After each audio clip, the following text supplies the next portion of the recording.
Estou em Brasília. Tá. Boa tarde, queridas amigas, queridos amigos. Esse é o canal Resistentes. Eu sou Eduardo Moreira. Dia 13 de maio de 2020, temos a honra, o imenso prazer, a grande alegria de receber a presidenta nacional do PT, deputada federal, ex-senadora, ex-ministra da Casa Civil da presidenta Dilma Rousseff. Quer dizer, se eu for ler o currículo todo da presidenta Gleisi, a gente vai botar o tempo do programa. Presidenta, uma honra, mais uma vez, eu reitero, recebê-la aqui para esse bate-papo, que vai ser rápido. Eu peço desculpa a todos pela agenda muito atribulada da presidenta, então vamos ter dificuldades de ler o chat.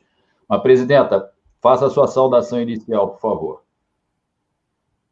Boa tarde, Eduardo. Boa tarde, Cláudia. É um prazer muito grande estar aqui no canal da Resistência, conversando com vocês.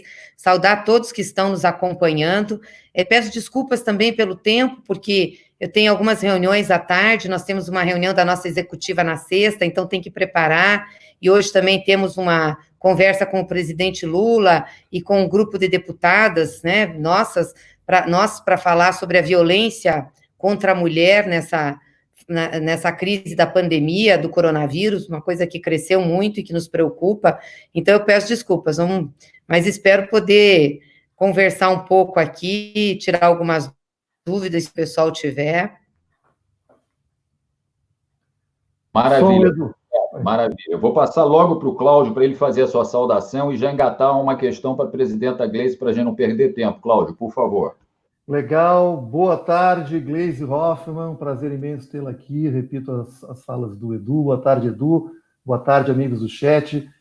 Gleisi, eu gostaria de abrir essa nossa conversa tomando por base um texto da Gisele Cittadino, que ela publicou no grupo Prerrogativas, onde ela avalia os custos políticos do campo progressista junto com as forças de centro do país, numa ideia de salvação nacional, pedir o afastamento do Bolsonaro, legitimando o Mourão como presidente da República. Como é que você vê essa questão, se comparada a uma frente que grande parte da esquerda brasileira defende, que seria fora Bolsonaro, fora Mourão e fora essa agenda política destruidora de direitos? Quer dizer, nesta comparação, como é que está essa discussão? O que a gente observa é que ainda há uma certa indefinição. Alguns falam até em duas frentes, uma frente ampla e uma frente só de esquerda. O que você pode trazer para nós nesse aspecto, Gleisi, por favor? Olha, Cláudio, a posição do partido é a posição de fora Bolsonaro e seu governo. Portanto, também Mourão, portanto, também a política econômica, é o que esse governo apresenta para o Brasil. Nós achamos que uma solução por cima não é uma solução que atende às necessidades do povo brasileiro e a um outro projeto de desenvolvimento do país. Tanto que nós estamos propondo, junto com qualquer que seja a forma de saída do Bolsonaro do governo, e vamos lutar para que isso aconteça, porque achamos que ele é o epicentro da crise, é quem causa toda a desestabilização do país, joga contra a democracia, joga contra o povo, mas qualquer que seja o seu afastamento, que a gente tenha uma solução de substituição via eleições. Nós temos uma emenda constitucional apresentada no Congresso Nacional, na Câmara dos Deputados, o deputado Paulo Teixeira e Henrique Fontana, tem uma também do Miro Teixeira. A ideia é instalar uma comissão para analisar essas PECs, essas emendas constitucionais, e nós aprovarmos. Saiu o presidente, em 90 dias convoca-se eleição. Que nós sabemos que quando vai para o vice, o acordo é por cima, ou seja, o vice vai fazer os acordos com as forças políticas que vão tirar o presidente para que elas se instalem no governo. Agora, essa é a regra que nós temos hoje. Então, ao lado de lutar pela queda do Bolsonaro, pela saída do Bolsonaro, nós temos também que acumular força e lutar para que a gente possa ter uma substituição de Bolsonaro via eleições, e não via o vice-presidente. Porque hoje a Constituição prevê, em caso de impeachment ou de julgamento de crime comum, que é feito pelo Supremo, quem assume é o vice-presidente. Só não assume o vice no caso de julgamento do TSE, que nós temos 4 ações lá, que pede a cassação da chapa do Bolsonaro, que é Bolsonaro e Mourão. aí teria que ter, sim, uma eleição direta para substituição, que é o que a gente acha que é viável, né? Porque essa coisa de salvação nacional, frente de salvação nacional, geralmente é para quem tem mais poder, mais força, mais dinheiro, sair-se bem em detrimento dos demais. Agora, a realidade do país hoje não é a que queremos, a realidade é que se Bolsonaro sair numa posição de impeachment, quem assume é o Mourão. E, por outro lado, também é importante a gente dizer que para conseguir desenvolver um processo de impeachment na Câmara, nós não vamos conseguir fazer sozinhos, né? A oposição só não tem força. Então, nós vamos ter que ter setores do centro e até da centro-direita que se julgam democratas e que não gostam desse governo, juntos para fazermos o impeachment, né? Isso, obviamente, dá mais força a esses setores para tentar uma negociação com o vice, porque eles não têm a mesma visão de nós sobre uma sucessão de Bolsonaro. A visão deles é onde der para fazer uma negociação, eles vão fazer.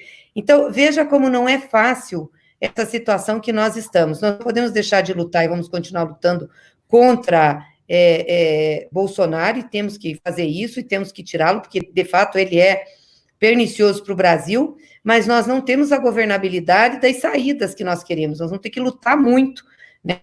E agora, com essa pandemia, é difícil de mobilizar o povo, mas nós vamos ter que lutar muito para criar um apoio para que a gente tenha sustentação para ter como saída um processo de eleição direta. Muito bem. Maravilha. Quer complementar alguma coisa? Não, eu só gostaria de comentar o seguinte, Gleisi.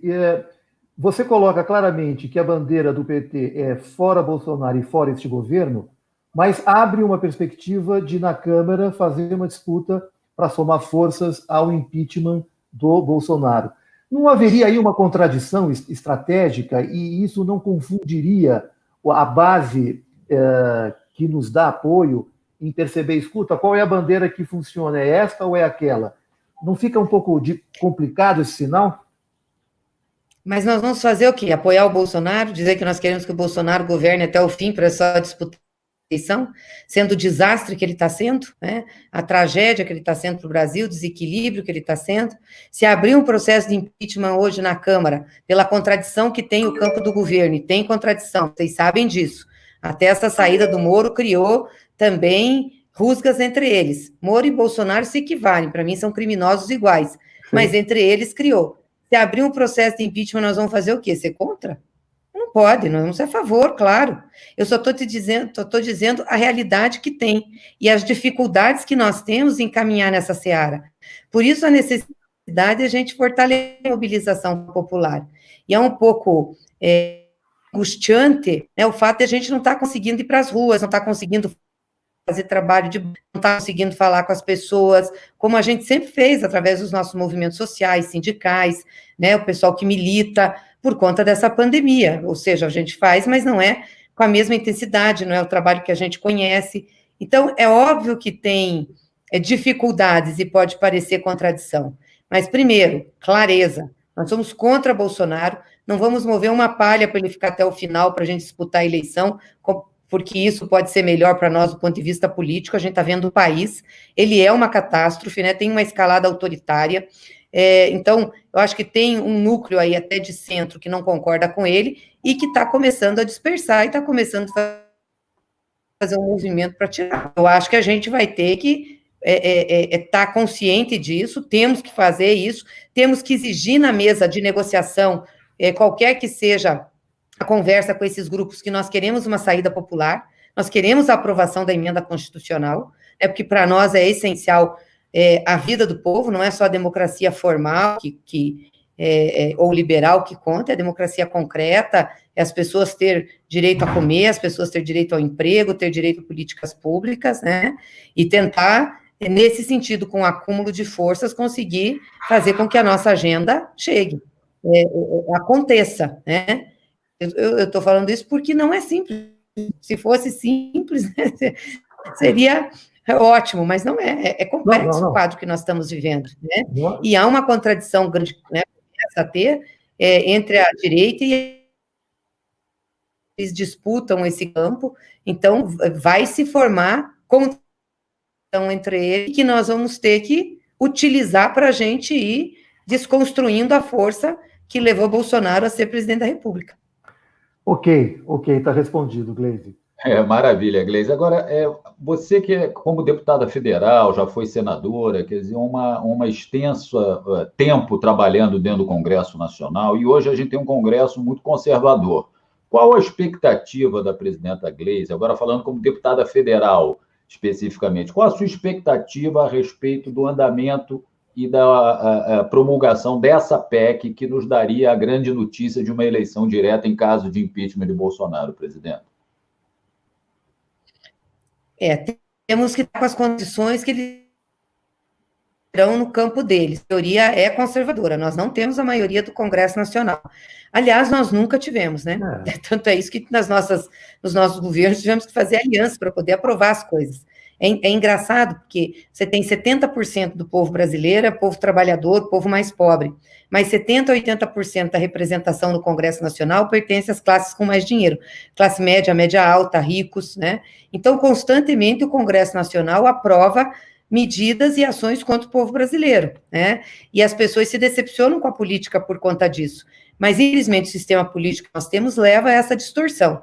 Então, essa maioria conservadora, ela opera, né? E muitas vezes ela só vota se os interesses dela estiverem em xeque, se os interesses delas estiverem sendo afetados. É bem possível um processo como esse, né, de um governo desorientado como esse, com tantos problemas, esses interesses comecem a ser afetados. E também é possível que não se consiga, ao tentar fazer um acordo com o vice para assumir, em que todas essas forças se sintam contadas numa composição de governo. No impeachment do Collor, lutou muito, foi a favor do impeachment, foi para a rua, tal. O que aconteceu? Elegeu o Itamar, até teve a discussão se ia para o governo. Eu nem entrar nessa discussão, mas o fato é que o PT não foi, ele um dia foi, depois saiu, o PT não foi.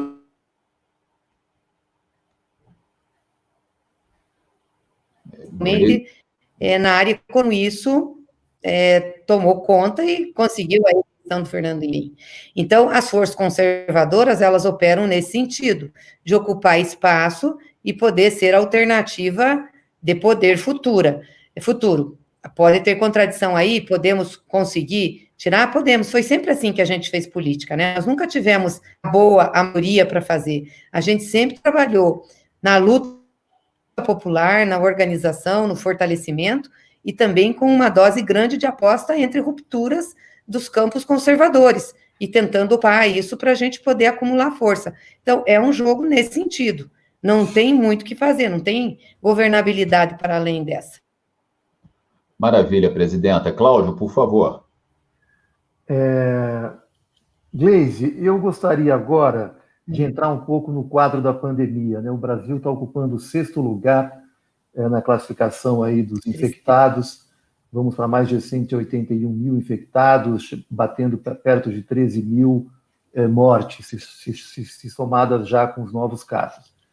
Eu queria saber de você, Gleisi, o que se pensa hoje em termos de saída econômica, já falamos da política, mas o que se pensa hoje como saída econômica para a pós-pandemia? E eu queria te provocar uma reflexão muito cara ao campo da esquerda, que são as ocupações de fábrica. É muito provável que nós tenhamos, na pós-pandemia, muitas fábricas fechadas e a ocupação, além de salvar empregos, né, mantém uma fábrica de pé, dentro dos moldes capitalistas, evidentemente, ninguém vai ser dono dos meios de produção, mas vão pelo menos salvar os empregos. Me parece que aí existe um filé para ser explorado na pós-pandemia. Entre outras coisas, isso faria parte do cardápio do campo progressista para enfrentar a pós-pandemia na área econômica? Pode ser também, com certeza. Agora, isso precisa de uma presença do Estado como agente organizador, né? Inclusive de cooperativa, indutor, né, financiador, porque os trabalhadores por si só não vão ter dinheiro, não vão ter capital para colocar em funcionamento muitas indústrias, né, ou estabelecimentos comerciais. Vai precisar de um programa, de uma ação organizada pelo Estado para dar suporte, né? Eu não tenho dúvidas que a saída da crise vai requerer uma presença forte do Estado Nacional. Não tem como o Estado não participar, não estar junto, não assumir uma coordenação disso, não tem como.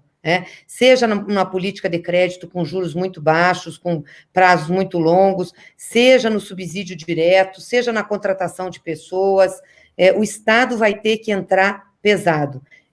Coisa assim de New Deal. Eles estão dizendo agora que, né, saiu aí algumas projeções na área de economia que o PIB vai decrescer 10%, que nós vamos estar com 25 milhões de desempregados. É um cenário pós-guerra. Então, se você não tiver a presença do Estado para ajudar nessa saída, não vai conseguir sair. Aí todos os arranjos são possíveis de fazer, inclusive essa questão da ocupação das fábricas, de retomar estabelecimentos parados, ou que foram fechados. Essa é uma saída, né? Mas vai ter a coordenação do Estado. Eu não acredito que quem está no governo, Bolsonaro e esse governo, façam isso, não é da cabeça deles. Aliás, o Paulo Guedes, se permanecer, não sei se vai permanecer no governo, mas tem dito que, passada a pandemia, né, o pico, eles querem já retomar as medidas de ajuste fiscal. Isso é uma loucura, né, porque... Imagina, você vai sair com a economia deprimida e vai retomar ajuste fiscal. É doideira, né, dessa gente. Então, a gente vai ter que ter muita luta para que, pelo menos, essa crise permita a gente desembarcar desse projeto neoliberal. Fortalecer o papel do Estado, das políticas públicas, mas, sobretudo, o Estado como coordenador da tomada da atividade econômica. Maravilha. Gleisi, Cláudio, quer complementar com alguma coisa? Só complementando que, como a própria presidenta aponta, não é este governo que fará esse esforço nacional, porque o que nós estamos assistindo é eles fortalecerem o sistema financeiro, né? A ver o que já colocaram de dinheiro nos bancos e o avanço da agenda conservadora não para durante a pandemia. Então, de fato, é um desafio monstruoso que teremos na pós-pandemia. Que não será esse o Estado Nacional que vai prover essas saídas, né? Teremos que encontrar outros. Eu acho que vai mas é a tendência do mundo, né? Não sei se vocês estão acompanhando, mas inclusive economistas liberais no plano internacional têm dito que o Estado vai ter que ser protagonista da retomada do desenvolvimento econômico no mundo. Então, mesmo os liberais já estão reavaliando as posições, né? É que aqui é muito arcaico, né? Esse Paulo Guedes é muito arcaico. Não, aqui tem mais um ingrediente, Gleisi, Du, se você me permite. O que sinaliza este governo é para um caos absoluto, para que dentro de uma cultura de caos, ele talvez faça o avanço final que ele pretende desde o primeiro dia do seu mandato, que é ser o nosso Luiz Bonaparte, né? Aí há uma discussão se precisaria disso ou não, mas me parece que esse caos também faz parte de uma estratégia do bolsonarismo. Eu queria complementar essa questão, presidenta Gleisi, voltando para a órbita política. Anteontem, se eu não me engano, o José Dirceu, que estará conosco na sexta-feira, publicou um artigo no Nocaute do Fernando Moraes, falando para a gente não se iludir que os militares estariam junto do Bolsonaro na hipótese de um autogolpe. Hoje eu li um artigo, acho que foi na Carta Capital, ou ontem também, não me recordo, do André Barrocal, dizendo: o partido militar controla o Brasil, mas não controla Bolsonaro. Qual a sua expectativa para os próximos passos? Claro, vamos jogar num baita futurologismo, né? A gente não tem bola de cristal, mas a presidenta acha que o Bolsonaro pode, ainda que enfraquecido, que tudo indica, ele pode partir para essa tentativa mais autoritária? Acho que não. Primeiro, eu quero dizer assim, eu acho que o artigo do Zé Dirceu é muito bom quando ele faz o diagnóstico das Forças Armadas. É aquilo ali mesmo. É para a gente não ter expectativa de ter uma Forças Armadas nacionalista, desenvolvimentista, nunca foi. Nossas Forças Armadas sempre foram alinhadas ao projeto americano, foram desenvolvimentistas quando os americanos foram. Talvez os Geisel saiu um pouquinho, né, da linha, foi um pouco mais, mas não dá para achar que as Forças Armadas vão ser além daquilo que o Zé descreve. O que eu acho que ele não vai sustentar, que não tem razão, é que o Bolsonaro vai dar um autogolpe.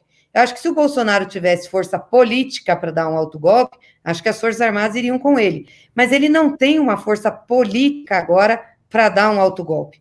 Nesse momento, nem nós ainda acumulamos força suficiente para tirá-lo, e nem ele tem força política, já está desgastado, para dar um autogolpe. Não vamos esquecer que, por exemplo, o golpe de 64, o golpe militar de 64, tinha uma unidade muito grande da elite brasileira, né, dos setores do empresariado, setor financeiro, da própria igreja, uma grande parte da igreja, o sistema de comunicação, Rede Globo, todo mundo estava junto. Você não tem isso hoje, né? Hoje você tem uma divisão aí. A Rede Globo não está com Bolsonaro, prefere Moro. Uma parte aí do sistema econômico também já está de nariz torcido. Então, o Supremo não entra totalmente nessa. Então, não tem as condições políticas. Não acredito que as Forças Armadas entrem numa aventura sem ter uma sustentação mínima, né? Eles fazem política também, eles fazem cálculo, que é muito ruim, né? Não deviam, porque são armados, não podiam fazer política, não podiam estar fazendo o que estão fazendo. Mas o fato é esse. Então, acho que não tem as condições políticas para que eles deem base para Bolsonaro. Bolsonaro, embora mantenha um respaldo popular, e infelizmente cresceu nas classes populares brasileiras por conta do discurso populista e fácil dele da questão da renda, que as pessoas têm sentido mais do que o próprio coronavírus, e também em razão do auxílio emergencial, né, que é uma coisa interessante, porque foi nós que brigamos por esse auxílio emergencial, foi um projeto original do PT, negociamos com a oposição, era de um salário, aí conseguimos negociar no Congresso para R$600. Esse auxílio emergencial que nós batalhamos tanto para pôr, ele não queria pôr R$200, esse auxílio está ajudando o Bolsonaro a manter uma certa popularidade nos setores mais populares da sociedade. Mas em termos de classe média média mesmo, ele já está bastante desgastado. Então, é uma situação bem diferente. Então, por isso que eu não acredito que isso aconteça. E por isso que a gente tem que subir o tom e ir, com certeza, no seu desgaste maior, explicando para o povo quem ele é. Maravilha, presidenta. A gente está aqui se aproximando dos últimos 7 minutos. Eu vou ser absolutamente rigoroso com o horário, que foi um combinado com a deputada Gleisi Hoffmann, até para ela ver que a gente cumpre e possa voltar outras vezes. Cláudio, manda mais uma, por favor, meu amigo. Gleisi, eu gostaria de pegar um gancho nessa expressão que você usou de subir o tom. O presidente Lula, no 1º de maio, fez uma live significativa, onde ele diz que o sistema capitalista está moribundo e que a classe trabalhadora teria que colocar alguma coisa no lugar. O que seria essa alguma coisa no lugar, do seu ponto de vista? Ele falou que o sistema capitalista está nu, né? Porque, moribundo, na realidade... na realidade, expôs, né? O que o sistema capitalista está expondo? Que essa fase dele, que é o neoliberalismo, quer dizer, a supremacia do capital financeiro, dos interesses financeiros, não sustenta o sistema, né? Traz o seu embrião de fim. É tão violento que não consegue dar sustentação. E isso ficou evidente, inclusive, com o tratamento com os trabalhadores, né? Uma coisa que nós sempre dissemos, que o que sustenta o capitalismo é a força de trabalho humano, trabalho de homens e mulheres. O que faz a economia girar não é o mercado, né? O que dá sustentação ao capitalismo não é o capital, é o trabalho. Numa situação como essa, em que o trabalho humano é suspenso, em que as pessoas não estão trabalhando com toda a sua capacidade, né? Todas as pessoas trabalhando, o baque do sistema capitalista é imenso, né? Você não consegue mantê-lo, mesmo tendo as empresas tendo capital, não consegue segurá-lo. Então, o que Lula falou é o seguinte: essa alta concentração, essa retirada de direitos dos trabalhadores que está sendo feita, a desconstrução de políticas de proteção da maioria do povo, está mostrando que traz o embrião da morte do sistema. Então, nós temos que desembarcar desse neoliberalismo para ter um sistema mais justo de desenvolvimento, né? Claro, nós, enquanto petistas, construímos o projeto do socialismo democrático, queremos avançar cada vez mais para ter uma sociedade socialista democrática, né? Mas óbvio que isso é um processo de acúmulo e de luta que nós temos que fazer. Agora, que com certeza o capitalismo, se continuar com o sistema que tem, do jeito que está, não vai sobreviver, não vai sobreviver.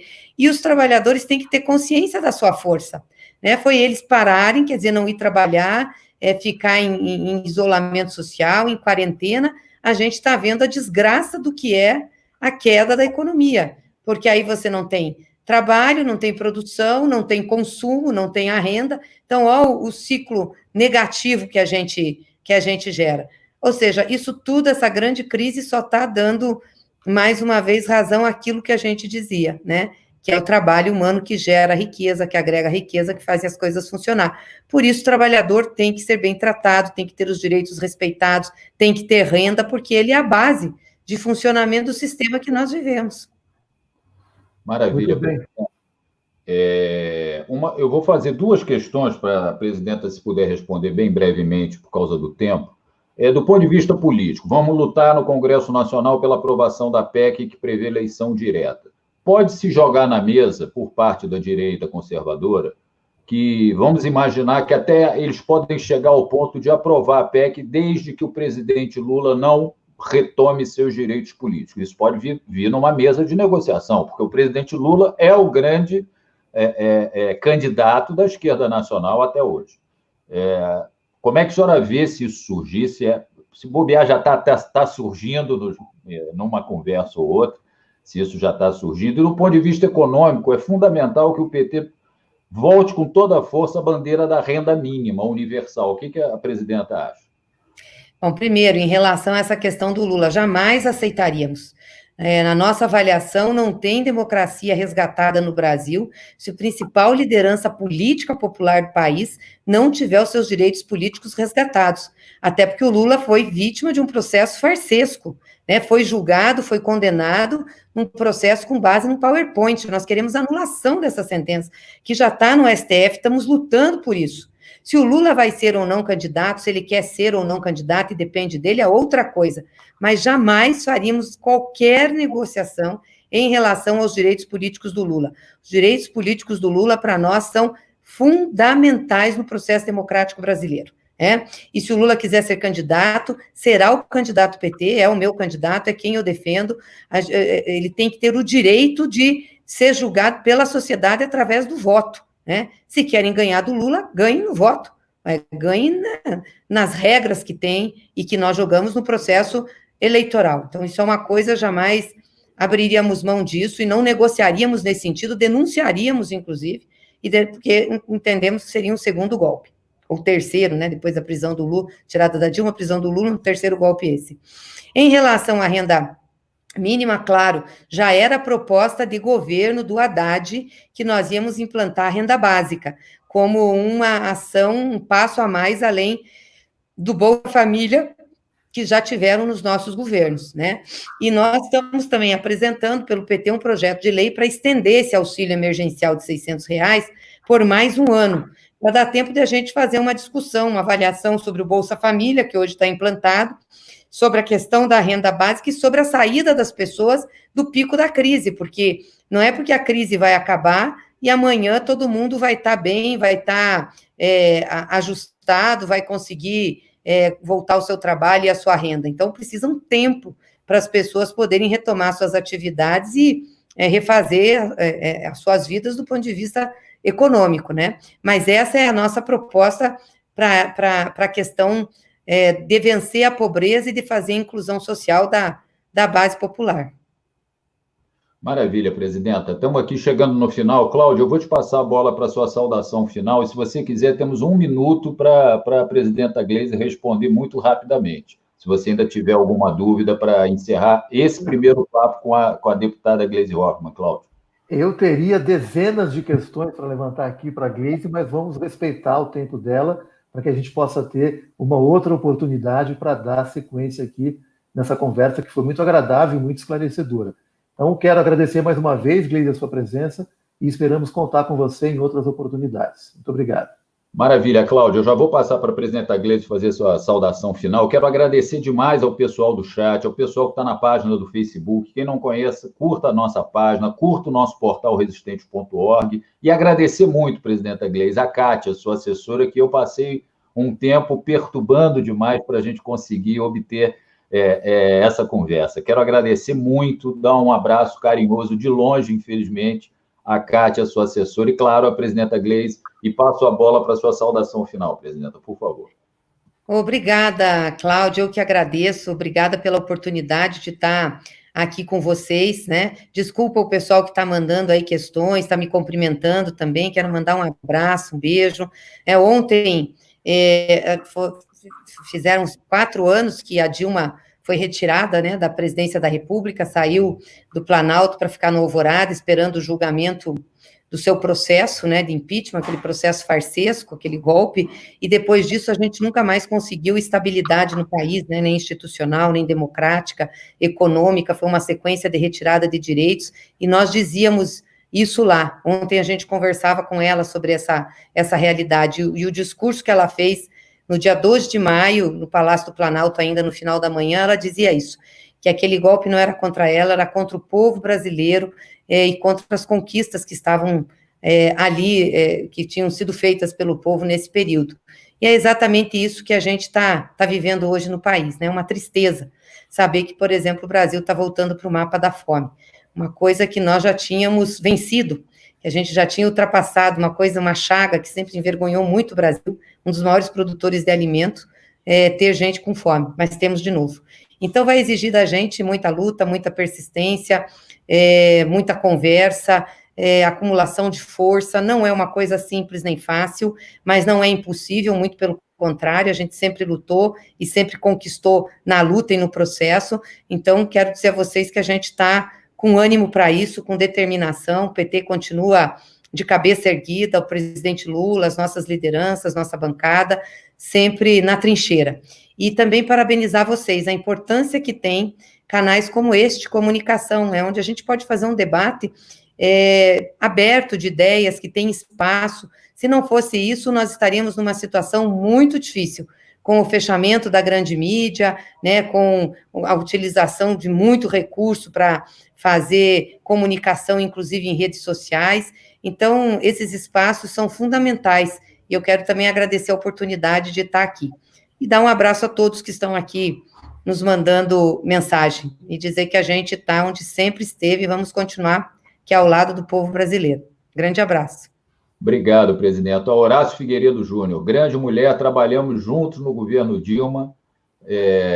Thaís Passos dizendo, volte logo, Gleisi, o canal Resistentes é Força. Então, eu encerro por aqui, pedindo inscrições no canal, compartilhem essa conversa em suas redes e deem likes. Presidenta, muito obrigado, boas reuniões, estamos juntos aqui na luta, quando quiser, quando precisar do canal, estaremos aqui abertos para você. E para a Kátia, muito obrigado, tá bom? Uma boa tarde a todos. Tchau, tchau, presidente. Obrigada, viu? Abraço. Oi.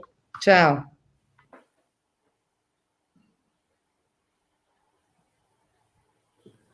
Edu?